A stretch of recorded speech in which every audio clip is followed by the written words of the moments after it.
Husband and wife Russell and Emmy were busy processing the coconuts they dried for work when they were disturbed by frantic shouting. They hurried down to the beach, where they found a skinny man with a thick, unkempt beard and long hair, dragging himself through the crashing surf.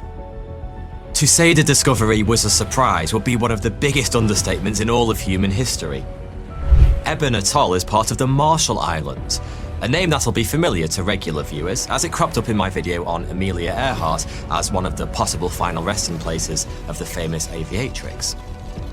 If you've seen that video, you may remember that the Marshall Islands are one of the most difficult to reach places on Earth. So remote that the US tested no fewer than 67 nuclear bombs there after the Second World War. When you live somewhere like Eben Atoll, unexpected visitors are pretty bloody rare. At first, Russell and Emmy assumed the stranger had fallen off a passing cargo ship. The truth, they would later discover, was far, far stranger. The man spoke only Spanish, and with no common languages between them, Russell and Emmy took a boat ride to Eben Atoll's main town in search of help. Over the course of the following few days, the strange man who'd emerged from the sea like a hairy Ursula Andrews began to tell his story. And what a tale it turned out to be. The man, whose name was Jose Salvador Alvarenga, claims to have gotten lost in a storm whilst fishing off the coast of the Mexican state of Chiapas on the 17th of November 2012, and had been drifting ever since in the 23-foot skiff that was still bouncing around in the surf nearby. Considering the fact it was now early 2014, if Alvarenga was telling the truth, he'd been lost at sea on a tiny boat for a staggering 438 days. It was an absurd claim, and to begin with, most who heard it were understandably skeptical. How could such a tiny boat have possibly survived that journey in one piece? How had Alvarenga found enough food and water to sustain himself? And why hadn't he died of scurvy within a matter of months without access to fruit and vegetables? Now, if you love traveling like I do, then you'll love the fastest and easiest VPN, Surfshark. Did you know Surfshark helps you to avoid price discrimination based on your location, so you can save money on plane tickets and car rentals whilst traveling? But if you're unable to travel, then you can even use Surfshark to travel virtually online by visiting websites that might be banned in your country, or do like I do and use Surfshark to watch Netflix content from other countries, such as America, that's usually blocked here in the UK. It's so easy, all you have to do is switch over your location setting, and there you have it, access to all your favorite programs. Surfshark runs on any device anywhere, and it's packed full of features such as industry-leading uncrackable encryption, IP and DNS leak protection, an internet kill switch if your VPN drops out, and 24/7 customer support. Surfshark maintains a strict no-logs policy, and their network of 3,200 servers in over 95 countries runs completely on ramp, so they couldn't log your data even if they wanted to. By using the code 42, you'll benefit from an 83% discount plus 3 extra months for free. All you have to do is click my special link in the description below. Don't miss out. And thanks to Surfshark for sponsoring this video. The scruffy Mexican had a plausible enough answer to every question thrown at him, but serious doubts remained. After all, what he was claiming simply didn't seem possible. The story soon went viral, and over the following few days, Alvarenga was grilled on every aspect of it. The authorities remained so convinced he was lying that he was subjected to a polygraph. Military survival specialists and civilian adventurers were asked to review Alvarenga's descriptions of life at sea, and an oceanographer was recruited to run computer simulations on Pacific Ocean currents to map the most likely route a small vessel cast adrift off the Mexican coast would have taken. But try as they might, nobody seemed to be able to pick any holes in Alvarenga's incredible tale. The survival experts supported his stories of how he overcame the sea's many challenges. The adventurers agreed his experience of life on the open Pacific Ocean matched their own.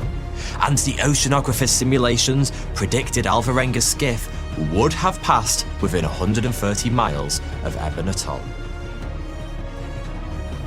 Eventually, someone managed to get hold of Alvarenga's boss back in Mexico, and he quickly confirmed that an employee by the name of Jose Salvador Alvarenga had indeed gone missing on the 17th of November 2012. in a boat matching the registration of the one now moored off Ebon Atoll. Putting all these puzzle pieces together, the world's press was forced to publish this most improbable piece. Jose Salvador Alvarenga was telling the truth. Rewind just over 14 months, and a much rounder, less hairy Jose Alvarenga was about to embark on a 2-day fishing trip. As far as he was concerned, it was a day like any other. And little did he know, as he stepped off the dock and into his boat, he'd spend well over a year endlessly afloat.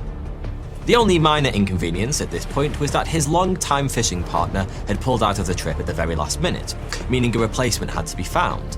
That unfortunate soul was 23-year-old Ezequiel Cordoba. The two men had never worked together before. In fact, they hadn't even met. Of course, they would soon have more than enough time to get to know one another. The trip got off to the perfect start, and before long the pair had landed a bumper catch, almost 500 kilograms of fresh fish. You could say it was all going swimmingly, but then the weather changed. Picture a particularly dramatic scene from A Perfect Storm, only replace the Andrea Gale with a tiny boat 1/3 the size and with 1/10 of the equipment. Alvarenga and Cordoba were sodden to their skins as wave after wave rammed and slammed their solitary skiff, threatening to swallow up the men, the boat, and their precious catch. Speaking of the catch, 1/2 metric ton of tuna, mahi-mahi, and various species of shark is the last thing you want sloshing around your tiny deck in the middle of one of the worst storms in years. Fearing the careening catch could cause them to capsize, Alvarenga made the difficult decision to dump the lot overboard. Considering the fact the two men would soon be on the verge of starvation, I can only assume that decision haunted him for a very long time indeed. The storm raged for a full 5 days, and its relentless waves wrecked the boat's engine and trashed every single piece of electronic equipment on board. Crucially, that included both the GPS and the two-way radio. Alvarenga had managed to fire off an SOS call to his boss on shore before the radio died, but with no way of pinpointing their position, it didn't help all that much. A large search and rescue operation was launched to try and track them down, but the conditions were still incredibly challenging, and the 23-foot skiff, with no sails, no structures on the deck and no lights of any kind, was essentially invisible amid the towering waves. After 2 days of searching, the rescue was called off, and the men presumed dead. Back in the skiff, Alvarenga and Cordoba passed the rest of the storm huddled inside the now empty icebox that had recently housed their catch. When they emerged, cold, exhausted, and smelling absolutely awful 5 days later, they had no clue where they were, and the horizon now consisted of solid seawater in every direction.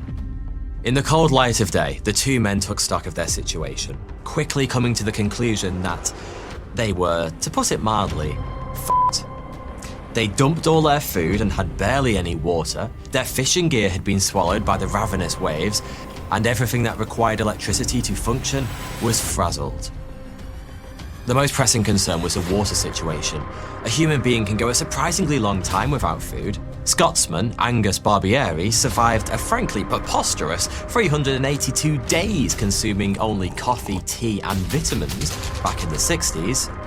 Though this before and after picture should give you some idea of how he did it, he lost 125 kilograms during the course of what is the longest fast in history. Surviving without water, on the other hand, is another matter entirely. The world record for that one goes to Austrian bricklayer Andreas Mahaveks, who was somehow locked in a prison cell and forgotten about in 1979. He was left there for 18 days before someone found him by accident. Miraculously, he went on to make a full recovery. Anyway, Alvarenga and Cordoba set up a rain harvesting system using a bucket that somehow survived the storm, and they improved the setup incrementally over time with bottles and scraps of plastic they scavenged from the ocean. With the fishing gear gone and days without anything to eat leaving the men desperate, Alvarenga got creative, developing a method of catching fish with his bare hands. Almost anything that floats out into the open ocean will attract a few piscine visitors sooner or later, and Alvarenga would hang over the side of the skiff with his hands dangling in the water, until an unsuspecting fish swam between them. He would then flip the hapless creature into the boat with a flick of his wrists, and their still wriggling dinner was served. To supplement this gourmet sashimi diet, the two men also caught seabirds and turtles that ventured too close to the boat. These animals came in particularly handy when the water supply was running low after a long period without rain. Drinking bird and turtle blood can't have been pleasant, but it's just about better than dying of thirst. All that animal meat had another benefit too. It contained vitamin C, and eaten in relatively high quantities, it just about staved off the ravages of scurvy. When food was plentiful, the two men dried the fish and meat in the sun on the side of the boat. But when times were desperate, they swallowed whatever they could get their hands on, Gollum style. And it was this habit of necessity that brought about the journey's great tragedy. After consuming a meal of raw seabird, Cordoba fell quite suddenly ill, and it soon became clear why. Inside the bird's stomach was the half-eaten remains of a poisonous sea snake. Cordoba survived the incident, but he was never quite the same.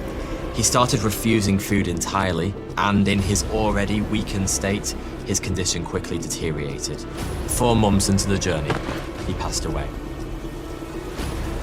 Alvarenga was understandably devastated. The two men had grown quite close during their ordeal, and with Cordoba's death, Alvarenga had not only lost a friend, he'd lost his only link to humanity. The previous 4 months had been one long battle against the elements, against starvation and dehydration, and against the constant fear that the fish would wise up or the rain would stay away just a few days too long. But with the passing of Ezequiel Cordoba, Alvarenga had found himself facing off against another, far deadlier enemy: total isolation. The prospect of being alone in that desperate situation was so terrible that at first Alvarenga simply couldn't face it. He kept Cordoba's body with him in the boat, chatting away with his young friend as if he were still alive. For 6 full days he chatted to the corpse, whilst nature took its course, until he finally realised he was losing his mind. The two men had come to an agreement that should one of them die, the other wouldn't eat the body. So Alvarenga said a few quiet words of farewell to his former friend, then rolled him solemnly overboard. He wouldn't set eyes on another human being for close to a year. Of course, the oceans aren't entirely empty, and Alvarenga frequently saw ships passing by on the horizon. Container ships mostly. Colossal floating mini-cities that traverse some of the most remote parts of our planet's 139 million square miles of ocean. But despite being some of the biggest vessels in existence, container ships invariably have very small crews, usually no more than 20 to 30 people, so eyes on the ocean are limited. Alvarenga's tiny skiff was little more than a speck amongst the endless waves, and he was never spotted. It's impossible to imagine what he must have gone through as those long months ambled by. We live in an age where people won't even sit on the toilet for 5 minutes without their mobile phones, for fear of being subjected to the tyranny of boredom. Jose Salvador Alvarenga spent 10 months alone in a tiny boat with absolutely nothing. And yet, despite the hardships, the dangers, and against all the odds, he clung to life day after day, month after month. And then, one morning, his slumber was stirred by something strange, a flock of birds circling overhead. Seabirds weren't a particularly uncommon sight for Alvarenga. He'd murdered his fair share over the previous 14 months, after all. But these weren't like any seabirds he'd come to know in the past year or so. And there was good reason for that. They weren't seabirds. Alvarenga scrambled to his feet, and there, in the distance, he saw it. Land. The skiff drifted over the coral barrier that surrounded what he would later learn was Ebon Atoll, and he dived headfirst into the water. Minutes later, the waves tossed his battered body onto the beach. As bad as things had been for Jose Salvador Alvarenga, and make no mistake, they had been impossibly, unfathomably bad, that moment, falling onto the beach and feeling the sand between his fingers, must have been one of the most exquisite experienced by any human being ever. For the first time in more than a year, his feet were firmly on dry land. Ebon Atoll is a rough circle comprising 22 separate islands, and the one Alvarenga happened to have landed on, Tile Islet, was smaller than a football pitch and entirely uninhabited, but only a few meters separated from Eniaitok to the north, and it was there that Russell and Emmy heard his cries, bringing our story full circle. It feels a bit ridiculous to call Jose Alvarenga lucky, but it's worth pointing out that Ebon Atoll is the only land for at least 100 miles in any direction. It's one of the most remote places on the planet, and if his path had been just a few miles to the north or south, he'd have drifted clean past it. The next stop would likely have been the Philippines, more than 3,000 miles away. It's difficult to sum up a story like Alvarenga's. It's one of those things the human brain just isn't capable of comprehending, like the size of the universe or the price of beer in London. Put simply, Jose Salvador Alvarenga's 438 days at sea represent one of the most remarkable journeys and feats of survival ever endured by a human being. Thanks for watching.